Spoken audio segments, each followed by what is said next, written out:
የኔ እናት ዛሬማ እንጂ ቤዛ ጭራሽ ሲሆን ከሌላ ሰው ጋር ቺት ታደርጊብኛለሽ። አባ አንተንማ እገልሃለሁ። ናውጣ አንተ ናውጣ፣ እገልሃለሁ። ዛሬ ጨርሳለሁ። እንዴ ተረጋጋ። ናውጣ ለአንዴና ለመጨረሻ ጊዜ በቃ ጨርሷለሁ። እሺ ና ወደዚህ። አንተን አልምርም ዛሬ እገልሃለሁ። ና ጠጋ በላ ወደዚህ፣ እገልሃለሁ ዛሬ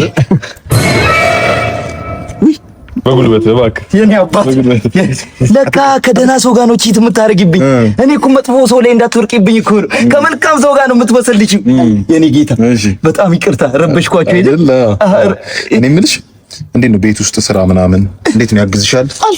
አልፎ ኧረ ከዚህ በኋላ ሁሌ ያግዛታለሁ። ከዚህ በኋላ የኔ ጌታ አስተካክላለሁ። ከዚህ በኋላ ይጥላል አንዳንዴ ከዚህ በኋላ ቀን በቀን እጥላለሁ። ሊጡ የሚቦካ እንዳትረሳ። አቦኳለሁ የኔ ጌታ እንዳይቦካ። አሁን እንግዲህ እንደምታያት ነው። በኋላ ስትመጣ ትንሽ ይደክማት ይችላል። ታዲያ ቤቱ ወልወላ የኔ ጌታ ለቀጣም ቆንጆ አድርጌ አዘጋጃታለሁ። በጣም ጥሩ። ግቢያችሁ ውስጥ ጥድ ምናምን አለ፣ ዛፎች አሉ። ይከርከሙ። እሺ እኔ አባት ይከርከሙ።